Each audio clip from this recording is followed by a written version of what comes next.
Hey everyone, so let's talk about something that's got us all on edge. Now, you know how everything's online, right? Nowadays, everything's online, your bank, schools, medical stuff, you know what I mean? So, this has kind of put us in a sticky situation. It's kind of like we're on the brink of a whole new kind of battle, but it's not the kind of battle that you see in old war movies. Nah, this one's a lot different. This one's about hackers and cyber threats, not guns and tanks. It's pretty wild, right? So, here's the deal, guys.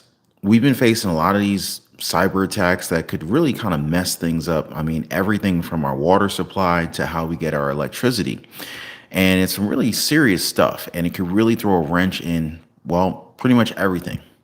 And get this, guys. President Joe Biden, he's been talking about it a lot lately. In fact, he pretty much said, yep, these attacks, they're coming, and we just can't stop them all. But we're trying to slow them down. Kind of like putting a band-aid on a leaky pipe, you know what I'm saying? It's a bit scary if you think about it, but this is the world that we're living in right now. Now, stick around, guys, because in a little bit, I'm going to be sharing some insider information. In fact, it's an insider scoop directly from a cybersecurity expert who's been in the room when it happens.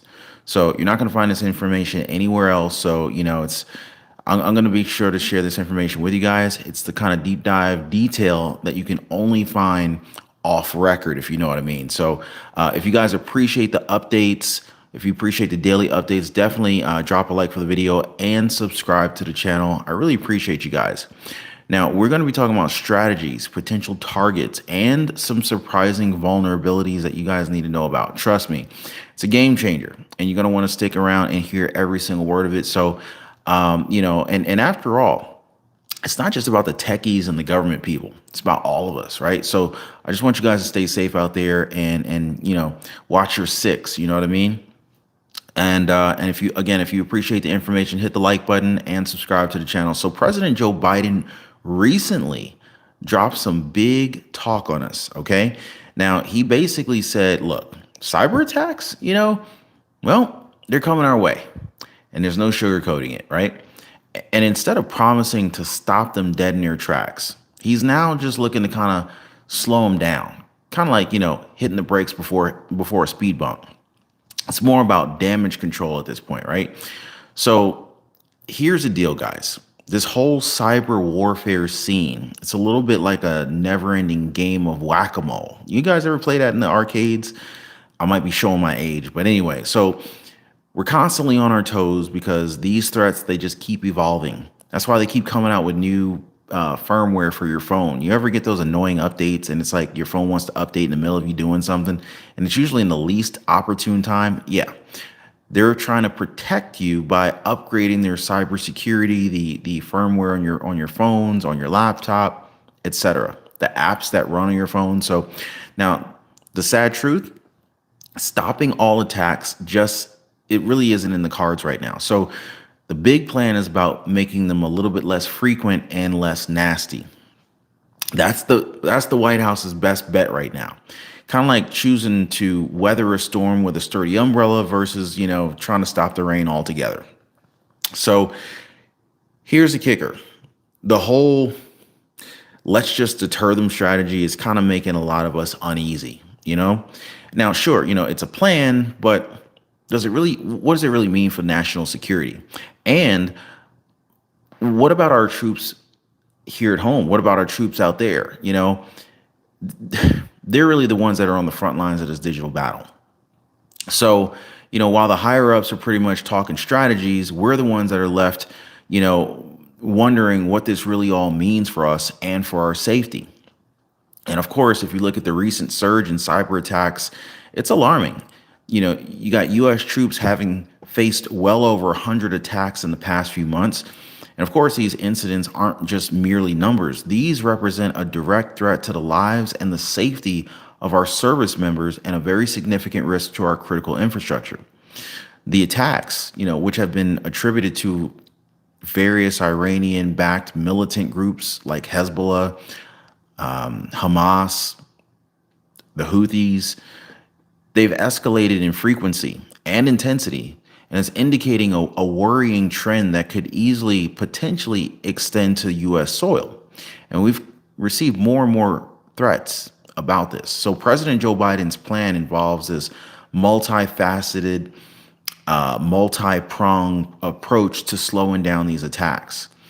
And this includes diplomatic efforts, bolstering cyber defenses, and potential retaliatory measures in order to discourage adversaries. By the way, if you guys could hear me and see me okay, we are live right now. Just drop a quick comment down below. Let me know if you're able to see and hear me. I really appreciate that, guys. Make sure I'm not talking to myself. Anyway, so this the aim is really to kind of make it the aim is to make it increasingly more and more difficult and costly for attackers to target US interests, thereby kind of reducing the appeal and the frequency of these kinds of attacks. That's kind of like their game plan. So, but however, the strategy has been met with a lot of skepticism from some quarters, with critics arguing that it may not be enough to deter these adversaries. Now, Angela Martinez, the good, appreciate it. Honey Pie, I could see and hear you. Thank you so much, guys. So here's the deal, guys. The American public's reaction to the news of impending cyber attacks has been one of concern and apprehension. Now, living under the current threat of digital warfare, it has some psychological and societal impacts, leading to a sense of vulnerability and a need for increased vigilance. Got to be paying attention. You got to be on your P's and Q's, as they used to say back in the day, right? I never knew what the P's or the Q's were, but anyway, my mom and my uncles, all the older people in my life used to tell me that you got to be on your P's and Q's, Ron. Anyway, if y'all know what the P's and Q's means, please let me know, because I never knew what they meant. But the acknowledgement of these threats by the president has literally brought this issue to the forefront of national discourse, prompting discussions on how to best protect individual, corporate, and government digital assets. I mean, how are you protecting yourselves? I hope you guys have a plan in mind, because I don't want to only have to rely on the government to have my back, if you know what I mean. So this involvement of Iranian-backed militants in the cyber attacks, it really adds another layer of complexity to this whole situation. I mean, think about it. These groups, they've been implicated in numerous attacks against US interests. They've already demonstrated both the capability and the intent and the motivation to ultimately disrupt and cause harm, right? So the United States, we have to navigate this challenge very, very carefully. And we got to balance the need for security with the desire to avoid escalating tensions into a full-blown conflict or even a World War III situation. So it's very delicate. But yeah, so, while the majority of these attacks have targeted US interests abroad, there's this growing concern that this could change. And that's where it gets a little scary. The possibility of cyber attacks on US soil, it really represents a significant escalation, with the potential to impact everything from utilities and communications to financial systems, national defense. So this kind of event could constitute a serious national emergency, ultimately necessitating to a really aggressive response from our government, from our military. And so these cyber threats that we're facing here in the United States, it's not even isolated incidents. They have a lot of widespread implications for global stability and order. Cyber warfare, it represents this new frontier in international conflict. And this one's a lot less bound by geographical constraints and traditional rules of engagement. We used to have to worry about nukes, nuclear weapons, airstrikes, EMPs. But there's a lot more to the cyber attacks than what we used to only be concerned about. So in other words, we have all the old concerns and new ones as well, right?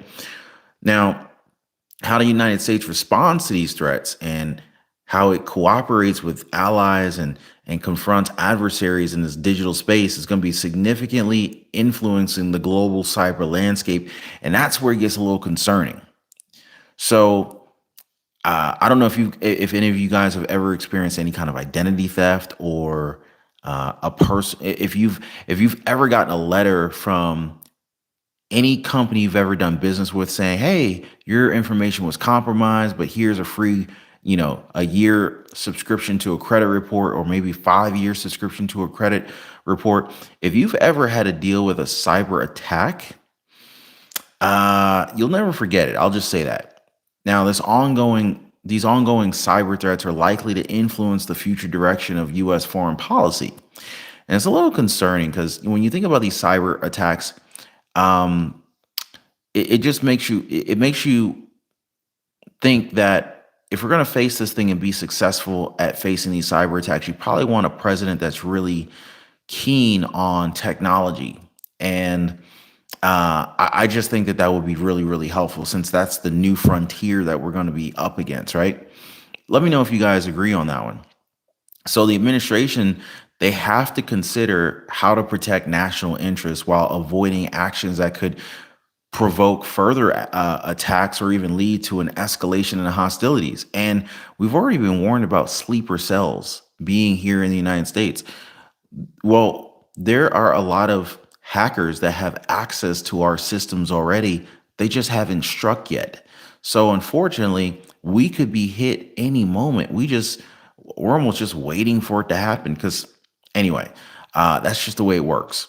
And this delicate balancing act, it really just kind of involves, not only defense measures but also diplomatic initiatives and potentially offensive cyber capabilities as a part of a broader strategy to try to deter these awful people from breaking into our systems and wreaking havoc. Can you imagine, like, I mean, because they've already done it before. Think about, I don't know how many years back it was, maybe about 6 years ago. I don't know if you guys remember when they hacked our oil pipeline. It literally shut down the oil pipeline in the southeast. This was about 5 or 6 years ago, if you guys remember that. It, drove up gas prices overnight. Anyway, so as the United States grapples with the reality of these imminent cyber attacks, the nation's just kind of finding itself at a crossroads. And of course, President Biden's strategy of deterrence over outright prevention, it just kind of reflects the complex nature of this whole cyber threat landscape. So, but of course, this approach is raising a lot of concerns about its effectiveness, and of course, the broader implications for the United States, for our troops, for national security, for global order. So, as the situation evolves, it's going to be crucial for the administration to adapt its strategy, bolster defenses, and maintain open lines of communications with the public. So, and also open lines of communications to international partners. The cyber the cyber domain is this new battlefield, and the stakes couldn't be higher for the United States and for the world. So, let me know if you guys are interested in learning more about how you can protect yourself and your family.